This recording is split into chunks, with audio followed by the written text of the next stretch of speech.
Hello friends, मेरा नाम अमरीश यादव और मैं आपसे ये कहना चाहूँगा कि अगर अभी तक आप लोगों ने अभी अनअकैडमी एप्लीकेशन इंस्टॉल नहीं किया है तो इंस्टॉल कर लीजिए, जहाँ पे मेरी फ्री क्लासेस भी चलती हैं, जहाँ पे मेरी पेड क्लासेस भी चलती है। तो फ्री क्लासेस भी आप रेगुलर दे सकते हैं। एवरीडे एसएससी में, रेलवे में जितने भी आपके अपकमिंग एग्जामिनेशन आ रहे हैं, सारे सेक्शंस के लिए मैं आपको फ्री क्लासेस वहाँ पे प्रोवाइड करा रहा हूँ। करना सिर्फ इतना है आपको कि अनअकैडमी का एप्लीकेशन इंस्टॉल करना है और वहां पे आपको कोड टाइप करना है Vimrees@14। विमरीस मेरा नाम है, @ जो है स्पेशल कैरेक्टर हो जाएगा और 14 डिजिट हो जाएगा, जिससे आप फ्री क्लास है जो बिल्कुल फ्री है, बिना किसी पैसे लगाए जो वीडियोस मिलेंगी वो आप जाकर के वहां पे देख सकते हैं बिल्कुल फ्री अनअकैडमी के एप्लीकेशन पे। उसके बाद दोस्तों, अगर ये वीडियो आपको अच्छी लग रही है, जो वीडियो प्रेजेंट करी जा रही है आपको शिक्षा सिटी पे, तो वीडियोस को लाइक करिए, चैनल को ज्यादा से ज्यादा शेयर करिए, चैनल को ज्यादा से ज्यादा सब्सक्राइब करिए। चलिए वीडियो देखते हैं।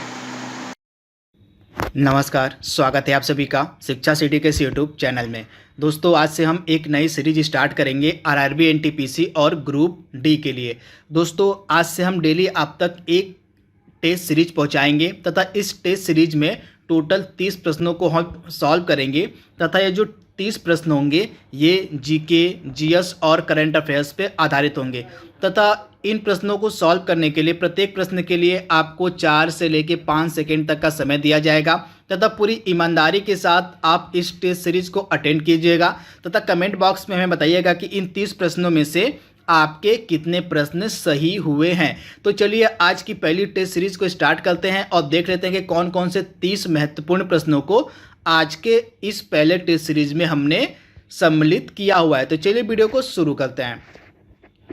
तो पहला प्रश्न है हमारा, 2023 का जो क्रिकेट विश्व कप है इसकी मेजबानी कौन देश करेगा। सुपर इंपॉर्टेंट प्रश्न है, इसके पूछे जाने की संभावना बहुत ज़्यादा है, तो इस प्रश्न का जो जवाब है आप दीजिए जल्दी से।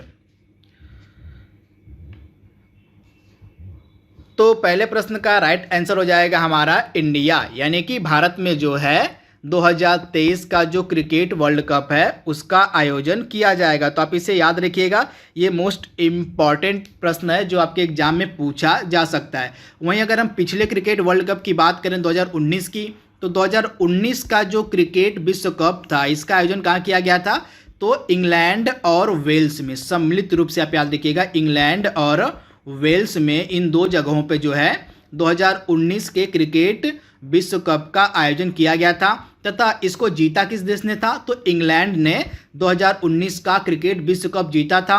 किस देश की टीम को हरा के जीता था, तो न्यूजीलैंड देश की टीम को हराकर जो है इंग्लैंड ने 2019 का जो है क्रिकेट विश्व कप जीता था। तो आप इसे याद रखिएगा।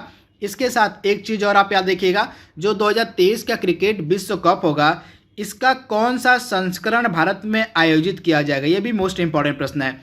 तो 2023 का जो क्रिकेट विश्व कप होगा इसका 13वां जो संस्करण है यह कहाँ पे आयोजित किया जाएगा, तो हमारे प्यारे देश भारत में। तो यह था हमारा पहला प्रश्न, इसे आप याद रखिएगा। दूसरा प्रश्न हमारा क्या कह रहा है, तो दूसरा प्रश्न कह रहा है राष्ट्रीय विज्ञान दिवस किस दिन मनाया जाता है। आपके पास 4 सेकेंड का समय है, इसका जवाब दीजिए। तो राष्ट्रीय विज्ञान दिवस प्रतिवर्ष कब मनाया जाता है, तो इसका राइट आंसर आपको मिलेगा 28 फरवरी के दिन, यानी ऑप्शन जो बी है इसका बिल्कुल सही है।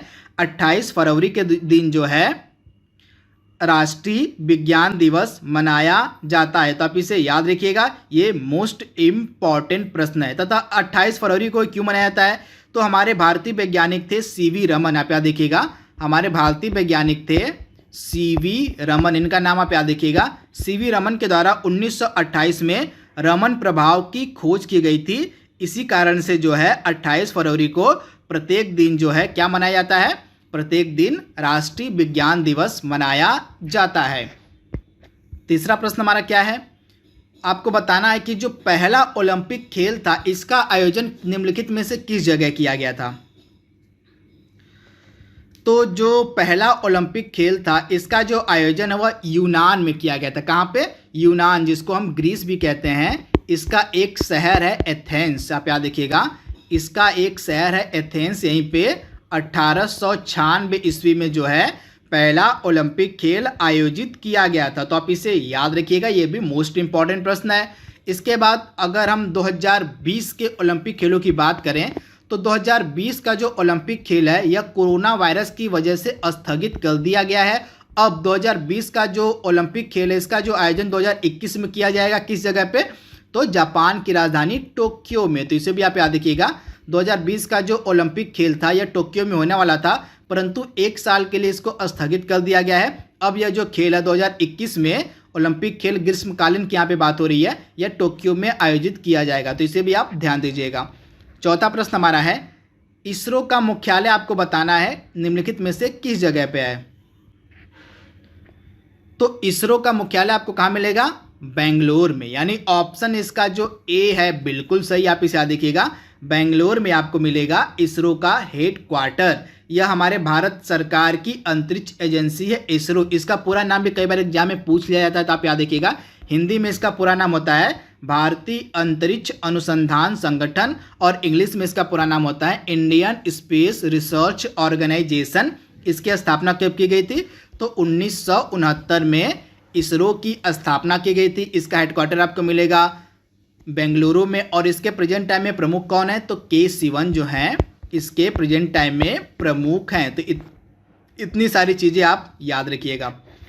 अगला प्रश्न हमारा कह रहा है, शिमला समझौता किस वर्ष हुआ था? सुपर इंपॉर्टेंट प्रश्न। तो जो शिमला समझौता था यह कब हुआ था? तो 1972 ईस्वी में। आप याद देखिएगा 1972 कब? तो 2 जुलाई 1972। आप डेट भी याद रख सकते हैं। 2 जुलाई 1972 को भारत और पाकिस्तान के मध्य, ये दो देश थे भारत और पाकिस्तान, इन दोनों के मध्य जो है शिमला समझौता किया गया था 2 जुलाई 1972 को। तो आप इसे याद रखिएगा, ये मोस्ट इम्पॉर्टेंट प्रश्न है। इसके बाद अगला इम्पॉर्टेंट प्रश्न हमारा क्या कह रहा है? DBMS का विस्तृत रूप, यानी कि DBMS का आपको फुल फॉर्म बताना है। सुपर इंपॉर्टेंट प्रश्न। तो DBMS का फुल फॉर्म क्या होता है? तो ऑप्शन ए इसका बिल्कुल सही है, डाटाबेस मैनेजमेंट सिस्टम। आप याद रखिएगा, डेटाबेस मैनेजमेंट सिस्टम जो है DBS का फुल फॉर्म होता है। तो ऑप्शन ए इस प्रश्न का हमारा बिल्कुल सही हो जाएगा। अगला प्रश्न हमारा क्या कह रहा है? भारतीय संविधान में मौलिक कर्तव्यों की संख्या कितनी है? सुपर इंपॉर्टेंट प्रश्न। तो हमारे भारतीय संविधान में कुल कितने मौलिक कर्तव्य हैं? तो टोटल 11, यानी प्रेजेंट टाइम में हमारे भारतीय संविधान में टोटल मौलिक कर्तव्यों की संख्या 11 है। तो आप इसे याद रखिएगा। तथा इन मौलिक कर्तव्यों को भारतीय संविधान में सम्मिलित करने के लिए किस कमेटी ने रिकमेंड किया था? ये भी एग्जाम में पूछा जाता है। तो स्वर्ण सिंह कमेटी, आप याद रखिएगा, स्वर्ण सिंह समिति के रिकमेंडेशन पे जो है भारतीय संविधान में मौलिक कर्तव्यों को सम्मिलित किया गया था। तो आप इसे याद रखिएगा। तथा कौन से आर्टिकल के अंतर्गत रखे गए हैं? तो आर्टिकल 51A के अंतर्गत। आप याद रखिएगा, आर्टिकल 51A के अंतर्गत जो है मौलिक कर्तव्यों को हमारे भारतीय संविधान में सम्मिलित किया गया था। एक पॉइंट और आप याद रखिएगा, जब स्वर्ण सिंह समिति के रिकमेंडेशन पर आर्टिकल 51A में पहली बार मौलिक कर्तव्यों को सम्मिलित किया गया था, टोटल 10 ही मौलिक कर्तव्य सम्मिलित किए गए थे। इसे आप याद रखिएगा, प्रारंभ में जब मौलिक कर्तव्यों को हमारे भारतीय संविधान में सम्मिलित किया गया था तो उस समय जो है टोटल 10 मौलिक कर्तव्य ही सम्मिलित किया गया था, परंतु 2002 में एक अमेंडमेंट किया गया। और यह कौन सा अमेंडमेंट था? 86वां संविधान संशोधन। ये भी आप याद रखिएगा। तो 86वां संविधान संशोधन के अंतर्गत जो है 11वां मौलिक कर्तव्य हमारे भारतीय संविधान में सम्मिलित किया गया था। तो इसे भी आप याद रखिएगा। एक चीज़ और, जब स्टार्टिंग में 10 मौलिक कर्तव्य हमारे भारतीय संविधान में सम्मिलित किए गए थे तो कौन सा अमेंडमेंट के तहत सम्मिलित किए गए थे? तो 42वें संविधान संशोधन 1976 के तहत। तो इसे भी आप ध्यान दीजिएगा। अगला प्रश्न क्या कह रहा है? इनमें से कौन सी सिंधु नदी की सहायक नदी नहीं है? सुपर इंपॉर्टेंट प्रश्न। तो इसमें से सिंधु नदी की कौन सी सहायक नदी नहीं है? तो इसका राइट आंसर हो जाएगा उपयुक्त सभी। आप याद रखिएगा, उपयुक्त सभी जो है यहाँ पे उपयुक्त सहायक नदियाँ की बात हो रही है, मतलब यहाँ पे कौन सी सहायक नदी नहीं मतलब है सिंधु की। तो इसका राइट आंसर हो जाएगा सभी, यानी कि झेलम, चिनाब और रावी, ये सभी जो है सिंधु की सहायक नदियां हैं। तो ऑप्शन डी इसका बिल्कुल सही हो जाएगा। झेलम, चिनाब और रावी जो हैं ये सभी सिंधु की सहायक नदियां हैं। तो इसे भी आप याद रखिएगा। तथा सिंधु नदी का उद्गम कहाँ से होता है ये भी आपके लिए इंपॉर्टेंट है। तो मानसरोवर झील कहाँ है? तिब्बत में। आप याद रखिएगा, मानसरोवर नामक जगह है कहाँ पे? तिब्बत में। वहीं से जो है किसका उद्गम होता है? तो सिंधु नदी का। तो इसे भी आप याद रखिएगा। अगला प्रश्न हमारा कह रहा है ब्रह्मांड को कितना प्राचीन यानी कि कितना पुराना माना जाता है? सुपर इंपॉर्टेंट प्रश्न। तो हमारा जो ब्रह्मांड है यह कितना पुराना है? तो लगभग इसका आंसर हो जाएगा ऑप्शन सी, मतलब 13.8 बिलियन वर्ष। आप याद देखिएगा 13.8 बिलियन वर्ष पुराना है लगभग हमारा ब्रह्मांड। तो ऑप्शन सी इसका बिल्कुल सही है। अगला प्रश्न हमारा है यस बैंक का मुख्यालय, आपको बताना है कि यस बैंक का मुख्यालय कहाँ पे है।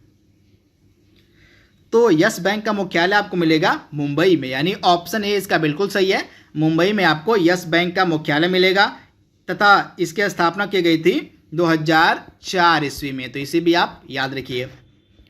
अगला प्रश्न हमारा कह रहा है संतोष ट्रॉफी का जो संबंध है निम्नलिखित में से किस खेल से है? सुपर इंपॉर्टेंट प्रश्न। तो संतोष ट्रॉफी का जो संबंध है यह किस खेल से है? तो फुटबॉल से, यानी ऑप्शन ए बिल्कुल सही है। इस तरह के जो प्रश्न है लगातार सभी प्रकार की परीक्षाओं में पूछे जाते हैं कि किस ट्रॉफी का संबंध किस खेल से है, तो इन्हें आप जरूर याद करके जाया करिए एग्जाम में। तो इस प्रश्न का राइट आंसर हो जाएगा हमारा संतोष ट्रॉफी का संबंध जो है फुटबॉल से है। तो आप इसे याद रखिएगा। अगला है स्वराज आंदोलन किसके द्वारा शुरू किया गया था? तो स्वराज आंदोलन जो है, स्वराज मूवमेंट जो है एनी बेसेंट के द्वारा शुरू किया गया था। तो आप इसे याद देखिएगा, स्वराज आंदोलन जो है एनी बेसेंट के द्वारा शुरू किया गया था। तो ऑप्शन जो इसका बी है बिल्कुल सही है, एनी बेसेंट। अगला प्रश्न हमारा है भारत का रॉकेट प्रक्षेपण पैड निम्नलिखित में से कौन सा है? सिंपली पूछा जा रहा है कि भारत के जो रॉकेट हैं कहाँ से लॉन्च किए जाते हैं।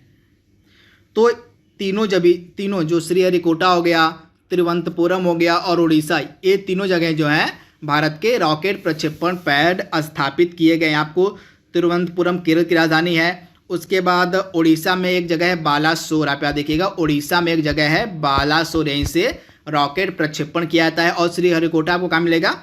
श्रीहरिकोटा आपको मिलेगा आंध्र प्रदेश में। तो ये तीनों प्रमुख जगह हैं जहाँ से रॉकेट प्रक्षेपण किया जाता है। अगला है मिट्टी के अध्ययन को क्या कहा जाता है? जल्दी से जवाब दीजिए इसका।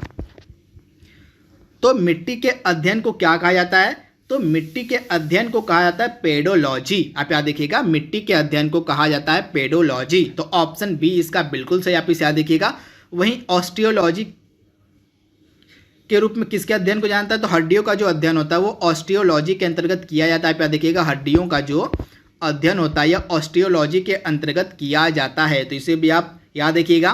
तथा एंथोलॉजी के अंतर्गत जो है आपका फूलों का अध्ययन किया जाता है। किसका? तो एंथोलॉजी के अंतर्गत जो है आपका फूलों का अध्ययन किया जाता है। और रेनोलॉजी के अंतर्गत किसका अध्ययन किया जाता है? तो रेनोलॉजी के अंतर्गत आपका नाक गुहा का अध्ययन किया जाता है। तो ये चारों आपको याद रखना है। अगला प्रश्न हमारा कह रहा है अंतर्राष्ट्रीय शांति दिवस कब मनाया जाता है? सुपर इंपॉर्टेंट प्रश्न। तो अंतर्राष्ट्रीय शांति दिवस जो है प्रतिवर्ष कब मनाया जाता है? तो 21 सितंबर के दिन, यानी ऑप्शन इसका सी बिल्कुल सही है।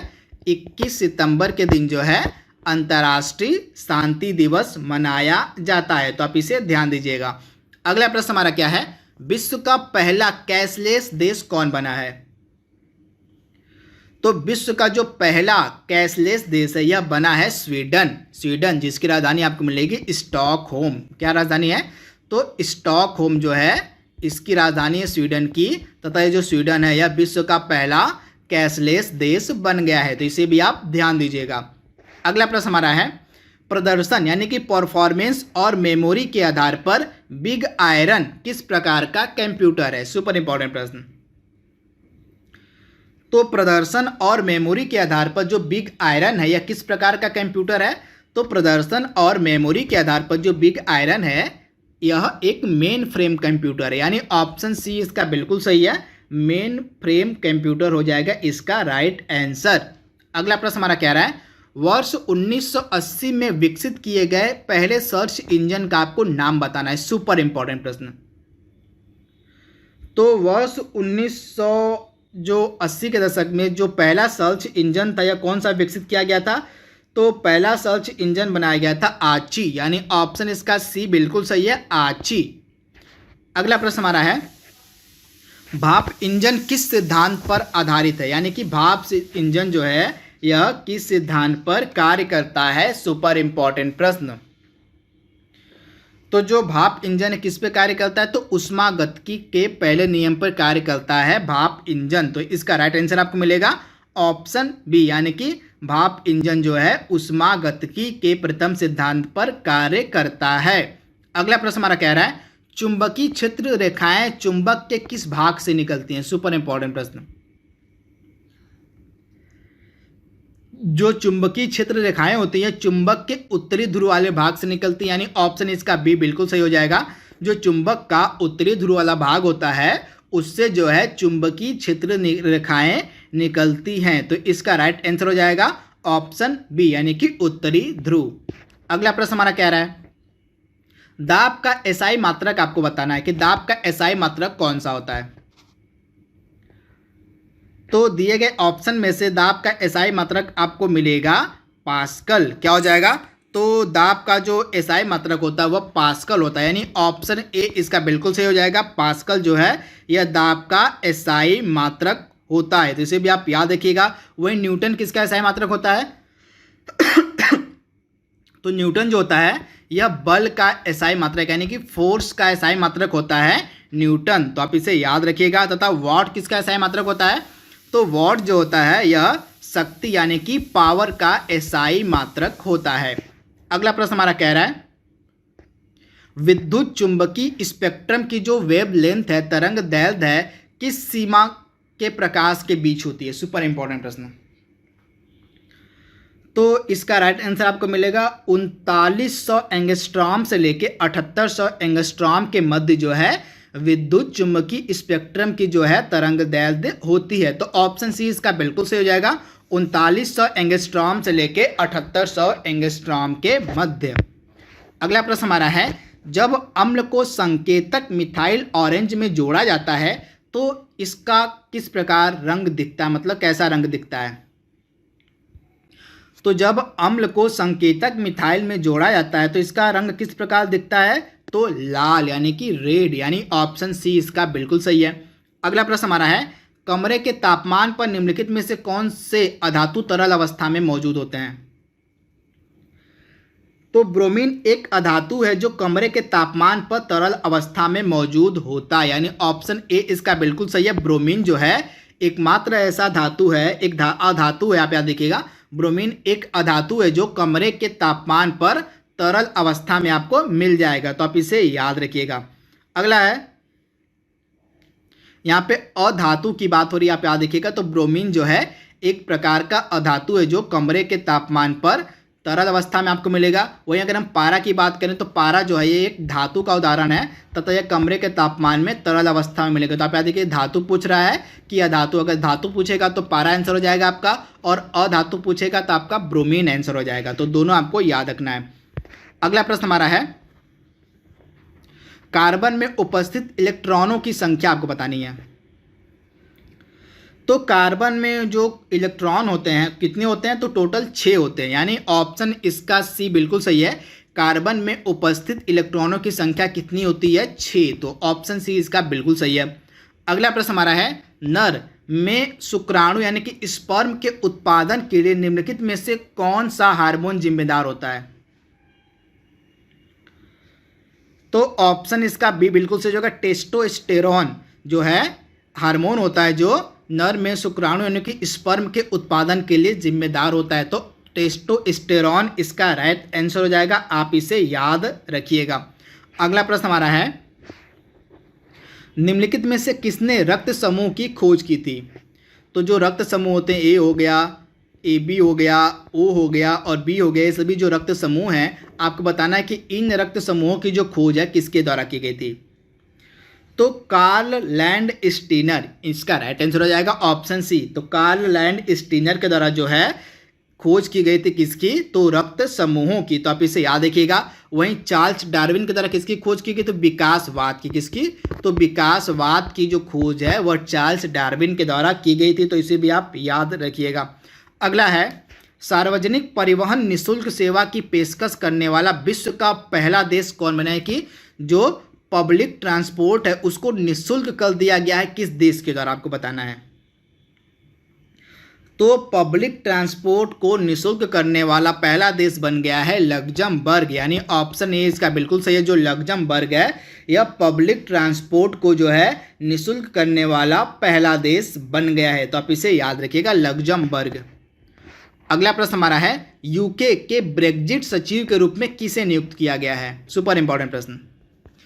तो यूके का जो ब्रेग्जिट सचिव है किसे बनाया गया है? तो स्टीफन बार्कले को। तो आप इसे याद रखिएगा, स्टीफन बार्कले को जो है बनाया गया है यूके का ब्रेग्जिट सचिव, यानी ऑप्शन जो बी है इस प्रश्न का हमारा बिल्कुल सही है।